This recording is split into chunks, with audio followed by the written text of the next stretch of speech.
Welcome to Elisha's Space, where we delve into insightful conversations on topics that inspire growth and transformation. In today's episode, we are joined by the esteemed Jacqueline Hofste, an experienced leadership coach dedicated to empowering individuals to become confident, authentic, and intuitive leaders. During this episode, we discuss valuable insights on emotional resilience. Tune in to Elisha's Space podcast for an enriching discussion. Thank you, audience of Elisha Space, for joining us today. I'm very excited to tell you all about our new guest. Her name is Jacqueline Hofste. She is a leader among leaders. She helps leaders and those who are in high-ranking roles and positions reach their peak when it comes to their goals and their dreams and things of that nature. You could call her even a leadership coach. And she helps leaders become more confident, more authentic, and more intuitive in finding their purpose in doing things. The reason I'm having her on the show is because I work with quite a few leaders in my practice. And within my practice, I'm finding that there's a lot of insecurity, anxiety, depression. And when you're a leader, you don't necessarily have someone to go to for support or help because you are the leader. The buck stops with you. And we've spoken in the podcast on the past episodes about the importance of finding your team and things you can do to help to cope with things around anxiety. But one topic that we haven't really spoken about is emotional resilience. And that's something that Jacqueline does with her work, is she helps and she supports people around that area. And I asked her to come on the show because when you are undercover freaking out a little bit and you're the leader, you cannot show that you are freaking out. If you don't have the answer, you cannot show fear. You can show fear, but people question your leadership if you show that. It's almost like you have to wear some type of an armory or a mask when you have the role of a leader. So I asked her on this show because this is something that she works very closely with other leaders about. And I thought this would be a good topic to bring up.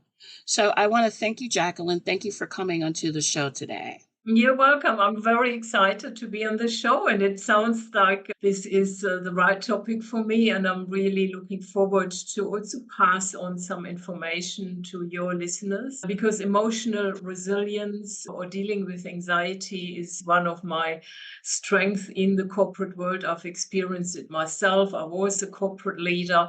I see it so much, and it's, if you want to call it a different name, it's one of my pet hates.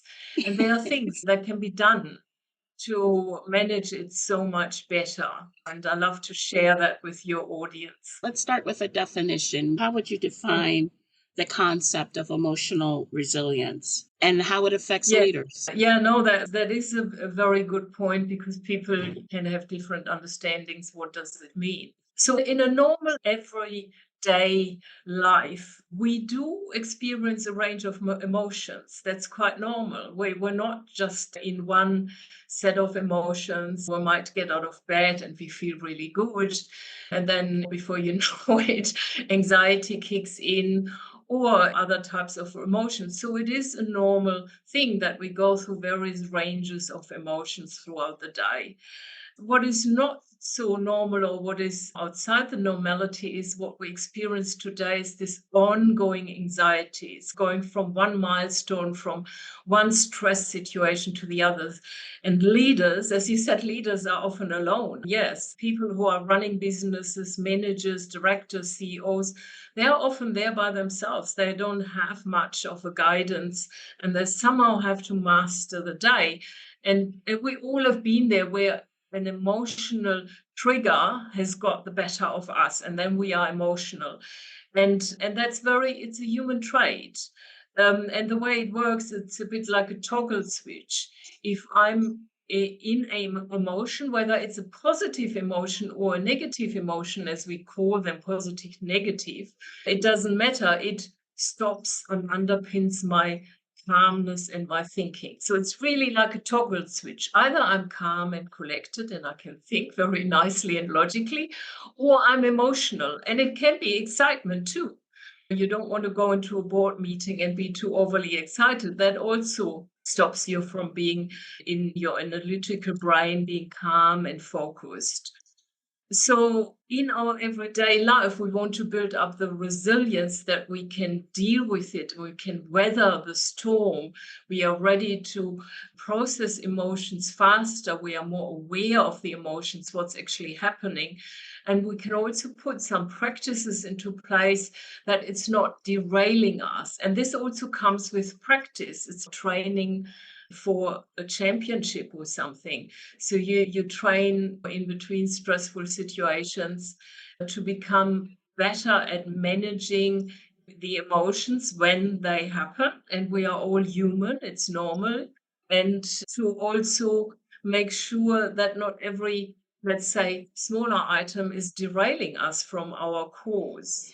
So as a leader, you don't want to be all over the shop and give a presentation and everybody thinks, oh my God, does she actually know what she's doing? And a leader can be vulnerable to some degree and be open to some degree. But yes, when we look at people on the world stage or politicians or so forth, other big leaders, they are usually collected and calm. That's what we want to maintain as much as we can throughout the day. Yeah, so this is what I define as emotional resilience. So we're building up stamina to manage it better. It's almost And like not, lifting a weight, like yeah, exercising. exactly. Hmm. Exactly. It is exactly that. Yes. Now, on the mental health side of things, what I would say to that is that it's not good to have it under the current either. If you are extremely stressed out, you need some sort of an outlet. But there's a way that you can do that. You can make sure that you're adding, for example, movement. You can watch your diet. You can do some deep breathing or progressive muscle relaxation. There's things that you can do in order to give yourself an outlet throughout the day while building your emotional resilience. And the other side of this, too, is I think also sometimes I'm finding that I'm talking with people who are leaders. It's like that project or that business is their baby. So they tend to take it more personal, I think. And I don't think it's a personal thing. We say it's just business, but it's not always just business. And that's part of that, Mm. too. Yeah, that is very well observed. And I totally agree with this. And also, when we are under stress or we feel emotional, or we have these sort of moments where maybe you are in an interview, you are at a board meeting or at an Right, exam, where all of a sudden, oh my God, the stress gets to you, anxiety gets to you, and you can't think for a little while. And this is also where movement and breathing comes in. So these are very helpful tools to help you to snap out of this physical, because it's quite physical when we get emotions, and it's right, the brain is in survival mode and you can't walk yourself out of it. You need to do something physical. And the first go-to place, and this is also what I train my people, my clients, is breathing, mm, moving. Even in an interview situation, you can move in your chair, you can actually have a quick look somewhere else. You see the painting, like you have paintings there, and you just mentally and physically want to snap out. And that right, calms you down. Breathing is the best thing to do to start with. You want to pull yourself into the present moment and not be all over the shop. That is definitely one of the tools. And you can practice this throughout the day. So I'm suggesting don't practice stress management when you're in stress. Try to practice it a little bit before it gets too bad. Now right. that's not always practical and that's not always how life goes. Hmm. But I have one exercise which I like to share, or maybe a couple of exercises I like to share, which are more on the strategic path and help you to stay calm and focused throughout the day. And Right. one exercise is where I ask people to, maybe on an hourly basis, to just check in for 1 minute. And you can do this while you're sitting in a meeting and check in. How am I going? How is this? Am I getting stressed? Taking a Hmm. few deep breaths. And I've done this with CEOs, especially the breathing. I have certain breathing methods. And they say, oh my God, this is so relaxing. And it only Right. needs a minute or two. So I call it day segmentation. You can do this after breakfast, in your first break at work, in between, even when you're sitting in a meeting or you arrive in a meeting. And it's Hmm. this constant training to stay calm, because it is like an addiction. The body wants busyness and we're so Right. used to it. So you want to pull it back and really calm down. That's something that doesn't take a lot of time and it's very effective. And also managing distractions. There are ways to manage distractions. So you can actually also, as a leader, maybe for 1 hour when you do some planning, switch your email off or the notification for your emails. You can do things where you Right. have little oases where you can just work and be not distracted. It takes a little bit of discipline, but it is extremely helpful. And it makes you feel so much better, because then you can complete a task and then you go back to your emails or whatever else you have to do and you feel, oh, okay, I've done this. Now I can move on. Yeah. Absolutely. No, I'm agreeing with you. I think those tips are great, great tips. I would even see too, because a lot of times we have our own office, maybe do some light stretching as well, because sometimes Mm. tension can rest in our neck and in our shoulders. Yeah. So doing some sort of stretching will help release some of that too, so that our body isn't wondering what's going on. Yeah. Sometimes these type of tricks, they seem to be small in a sense, or you Hmm. think, what kind of an effect can that have? This can have a substantial effect, especially if you practice it. It's the consistency in the practice. And Right. and they are deeper sort of root causes for stress as well, or deeper reasons why we can be triggered. There can be lack of confidence and self-esteem, which is a whole different story, which can cause anxiety because a person may not have the confidence to speak up. That is Right. something that would need to be looked at with a coach or psychologist, to actually release those emotional blockages. That is Hmm. not something you can do on the spot, but they can be released, and then people have the freedom to speak up and train confidence. Also, confidence needs to be trained. It doesn't just show up, but then they have the freedom. Okay, I can take that next step. I can speak up in this meeting. I can do the presentation to the board. And it may not be perfect the first time, but it's a progress and it builds up this emotional resilience. I found that a lot of times when you get nervous about having to speak in front of stakeholders or decision makers, even when you're in that position or in that role and you have to do that, we think, oh, I forgot to say this, or I didn't do that, or I didn't present this, or this is the first time they're seeing this information. They're not, They don't know what you've missed. yeah, they don't know what they've missed. And they'll say, good presentation. And if there's questions, that's why it's so important to ask at the end, do you have any questions? Because I think that's Yeah. important to do too. And that is a very good point, because people can beat themselves up. Oh my God, I forgot this slide. Oh my God. Mm. No, it's fine. They don't know. And they can ask questions, as you said, and it's okay. It's also let it go. Take a deep breath and let it go. It's all cool. They might be completely in awe of your presentation and it may not be perfect. And these are usually the best presentations. Yeah. Or often, not always. What would you say the role of intuition, how does that play in decision making and leadership? I think that's what we're leading to anyway in the questions. Yeah. Yeah, there seems to be this elusive type of information that can come in that gives us certain clues or hints. Also, it's a physical thing. I asked often senior managers or CEOs, I said, do you use your intuition? And they say, intuition? What is that? And then I say, do you use your gut feel? And they Right. say all the time.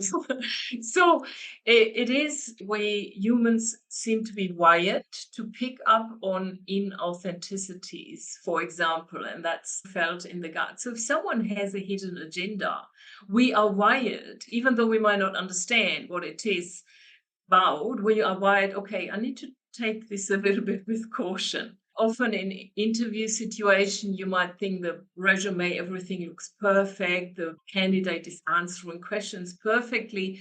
And then you get the sense, I'm not sure. I need to just follow this sense and just Right. ask a few more questions. And intuition is not only about this gut feeling there's something not quite right. And Hmm. it may not be of major concern, but it could be. And it also is a method or a tool that seemingly gives you information that wasn't available to you before. Right. And that's also been studied. I have studied this book. It's called Power of Intuition by Gary Klein. Oh, He I've has a heard of that book. I PhD. heard that's a really Oh good yeah, book. I might show it. It's not my book, but I might show it. Yeah. He studied intuition research wise, and he studied people who are professionals who are in these high risk situations, as in firefighters, paramedics, these type of situation where you don't have time to think. You need Hmm. to act, but you need to stay calm and focused. And I've seen those people perform, especially paramedics, on other people. And I thought, oh my God, they are calm, they are focused, they have compassion, but they get on with it. Hmm. And that is the mindset and the feeling you should have. And when they That is enter so really true. hard, yeah, it is. And they're not getting derailed, even though the person might be in severe pain, because they need to focus on the task. And what Gary Klein found out is that these people, they often also have to come up with a strategic plan if it's an emergency situation. And they use their skills and experience, they use their analytical thinking, and they also tap into what's known as intuition. And they use all three. And they usually come in, like we here in Australia, we have a lot of issues with bushfires, which is common to this country, dry and hot in the summer. And we had these really awful bad bushfires a few years ago, which were as bad as they come, worse than that. And so these professionals have to go in there and they have to come up with a plan or a strategy. And what this research also showed, that they were able to come up with a really good strategy, which when they did computer analysis afterwards, in most cases, they couldn't come up with a better strategy. And what also really I found very interesting is that they came up with one strategy. That's it. That's the strategy, not option A and B and let's decide. There's no time, and they're doing such a great job. And this is the mindset, the skills, the focus you want to have as a leader, because that makes you really effective while still being compassionate with people. Yes. I also think too we have to also limit what we expose ourselves to too, because we're like a cup. There's only so much we can take in. So Yeah. if there's a lot of vibrational negativity going on around us, we need to offset that with things that bring us joy. Maybe it's a certain type of music or a comedian, or maybe it would be a text message or something to someone that is a loved one. But you have to do something to offset that as well. And this would probably be another show, but even the conversation around culture and how to integrate emotional resilience with your team, I think is an important Mm. conversation to have too. Yeah, that definitely warrants another conversation. That would be And another I know podcast, y'all. I've done that when I was still in the corporate, when teams were in conflict, and how to introduce a culture and minimize the stress. We are Mm-hmm. designed as people to deal with stress. Our Mm-hmm. bodies and our psyche is able to cope with it quite well, actually. What's not good is this ongoing stress. And this is where your recommendations with you have to break it. And I'm with my German background, I sometimes forget the fun bit. Yeah, need to have fun in life and laugh and listen to a comedian or something, and or check in with your friends and have a night Right. out. We need this, and we need this connection also. I've also found too that a lot of times high level leaders, they don't know how to turn on the off switch.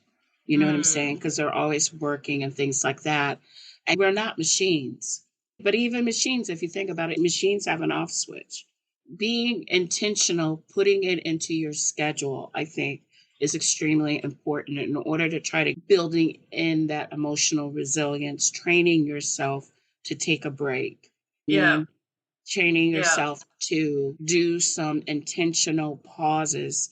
Maybe it's a meditation that you're doing, having a conversation. And you brought up a really good point when you talked about the importance of there's some things, actually, there's a lot of things, but where you probably need to unpack it with a professional, whether with yeah, a psychologist or a counselor, a therapist, someone in that field, because it pours into other things too. And the baggage can be debilitating to your emotional resilience. And I love your definition of emotional resilience. That's a good one. yeah. Yeah, that is true. There's sort of different levels. And I also so relate to this fact that we have to be very intentional about putting in breaks because our whole body is almost pulling us back on because Right. it's a form of addiction. So also Very much I so. have to be very intentional around putting in breaks. And I Hmm. understand this. And my body sometimes doesn't want to, or my mind doesn't want to. And that's again is also training to train yourself to do this and be that intentional. And even if the break isn't as relaxing as it could have been, it still was a break. And it still helps to train this muscle. I cannot work 8 hours nonstop. I need to take some breaks. I don't know of any Um, leader that works 8 hours. Most leaders, no, you can't. My rhythm is I work 45 minutes on a topic. Yeah, I have to develop content a lot, which I right? love doing. And I Right. work in 45 minutes and then I take a break. And that's my most effective way of working and getting the most out of it. If I stay longer, I get this tunnel vision. I can't think clearly anymore. I need a break. I know for Um, myself, I physically put it in my schedule that I'm taking a yeah, break, you yeah, know, and I have a reminder that tells me, Elisha, you need to take a break. yeah, it is. I can't highlight how important this is. Yeah. And We're joking it, about it, but it's also very serious too, because this affects our blood pressure, it affects issues with the gut, it affects rest, and rest affects so many other things too when it comes to health. So I think that emotional resilience is such an important topic to have when it comes to doing these little things. They're little bite sized things you can do in order to see a change come in. yeah. And that is so true. It does affect different areas of your physical health and can look different for different people. And that's why high blood pressure is a typical one, and then lack of sleep. And if we don't get enough sleep, we are Right. not effective. And it's having such an impact on any other areas of life. Yeah, it is such an important topic, and it has an impact on our mental health. We need this mentally to stay balanced and to be connected with what's happening around us and don't lose the joy of life. And we just need it. We absolutely do. Jacqueline, I want to thank you for joining us on the show. If someone wants to get in contact with you or maybe wants to use your services, you mentioned your courses and things of that nature, how can they reach out to you for more information? Yeah, yeah, I love to hear people who are interested. So you can connect with me via my website. It's nhedwana.com.au. There's also an email that you can use that is on the website. You can also connect through LinkedIn. I'm on LinkedIn under my full name. I'm on Instagram with little tips and tricks, and I'm on YouTube. And yeah, so you can connect with me. I have offer individual coaching sessions as well as programs and courses for businesses as well, and I tailor also my packages to whatever the person or the business needs and their budget and their goals and objectives. So it's not just that I have certain modules and that's what I do. I adapt it, and I so understand people who work in the corporate and the business because I've done that for 18 years. I'm all with them. I get it. I've done it. I understand. It's sometimes a hard slog, but it can be also very rewarding to be a leader and achieve with your team, which was always very rewarding for me as well. I want to thank you for coming onto the show. And listen, audience, especially if you're a leader, I hope you found this episode to be a wealth of information that has been supportive to you and has been helpful to you. As you continue to move forward, my hope is that you will get some snippet of information that'll help you in your healing journey, and it will bring you to a place of greater wholeness. Thank you for joining us today.